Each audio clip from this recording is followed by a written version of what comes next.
साहिल की शादी के दिन जब वर और वधू स्टेज पर एक दूसरे को माला पहना रहे थे, तभी बगल में खड़ी एक खूबसूरत लड़की ने मुस्कुराते हुए साहिल की ओर देखा और अपनी एक आंख दबा दी। साहिल थोड़ा झेम गया क्योंकि वह स्वभाव से शर्मीला था। इस घटना को साहिल ने दिल में रख लिया और फिर उस लड़की की ओर दोबारा नहीं देखा। शादी के बाद जब विदाई का समय आया, तो वही लड़की, जिसका नाम निधि था, चहकते हुए साहिल से बोली, भूलना मत जीजा जी, मैं हूं आपकी साली निधि।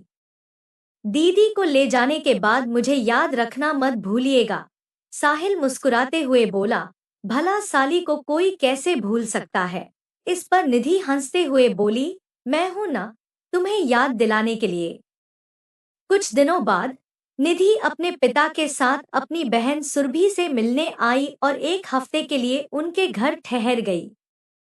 निधि साहिल के साथ घुल-मिल कर बात करना चाहती थी, लेकिन साहिल की संकोचपूर्ण प्रवृत्ति के चलते वह उससे खुलकर बात नहीं कर पाती थी। निधि को यह बात खल रही थी, लेकिन उसने इसे अपने ऊपर हावी नहीं होने दिया। एक दिन सुरभि के कहने पर साहिल निधि को शहर की ऐतिहासिक जगहें दिखाने ले गया। घूमते वक्त निधि बार बार साहिल के पास आकर चलने लगी, जैसे वह उसकी पत्नी हो। साहिल की नजरें जब भी निधि के शरीर पर पड़ती, तो वह अंदर से सुलग उठता। निधि, जो साहिल को बार बार घूरते हुए देख रही थी, शरारती अंदाज में बोली, क्या देख रहे हो जीजा जी। साहिल झिझकते हुए बोला, तुम्हारे करंट मारने वाले जिस्म को देख रहा हूं। निधि निधि मुस्कुराते हुए बोली, अगर इतना अच्छा लग रहा है तो क्यों नहीं हासिल कर लेते। साहिल ने हैरानी से पूछा, यह तुम कह रही हो। निधि बोली, तो इसमें क्या हर्ज है।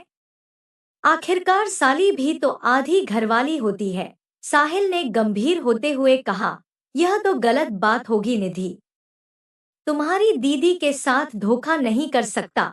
निधि फिर झुंझला उठी, लेकिन उसने अपनी भावनाओं को छुपाते हुए मन ही मन सोचा, देखती हूँ कब तक तुम मेरे हुस्न के जलवे से बचते हो। शाम के समय जब साहिल और सुरभि अपने कमरे में सो रहे थे, तभी उन्हें दूसरे कमरे से निधि की चीख सुनाई दी। वे दोनों दौड़ते हुए उसके कमरे में पहुंचे, तो देखा कि निधि पेट पकड़कर करा रही थी। सुरभि ने घबराकर साहिल से कहा, पेट में तेज दर्द हो रहा है, कुछ करो। साहिल ने सुरभि से कहा, घबराओ मत, मैं देखता हूँ। सुरभि ने साहिल की बात मानते हुए उसे निधि के पास छोड़ दिया और अपने कमरे में चली गई। थोड़ी देर बाद जब निधि की कराहना बंद हो गया, तो साहिल ने सोचा कि अब वह अपने कमरे में जाकर सो जाए।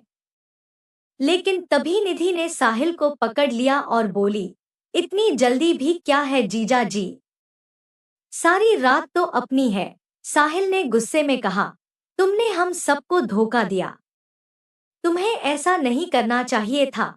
निधि ने धीरे से कहा, मुझे माफ कर दो जीजा जी, मैंने जो किया वह गलत था और अब मुझे अपनी गलती का एहसास हो रहा है। साहिल ने गुस्से को काबू में रखते हुए कहा, माफ करना अपनों को ही किया जाता है, पर याद रखना, ऐसे रिश्तों की पवित्रता बनाए रखना हमारी जिम्मेदारी है। अगले दिन निधि ने अपनी बहन से कहा, दीदी, अब मुझे घर जाना है, मेरी पढ़ाई का नुकसान हो रहा है। साहिल ने मुस्कुराते हुए कहा, हाँ, क्यों नहीं, मैं तुम्हें घर छोड़ दूंगा। सुरभि यह सब सुनकर सोच रही थी, क्या यह वही कल की निधि है। लेकिन वह इस बात से खुश थी कि उसका पति एक सच्चा और ईमानदार इंसान है।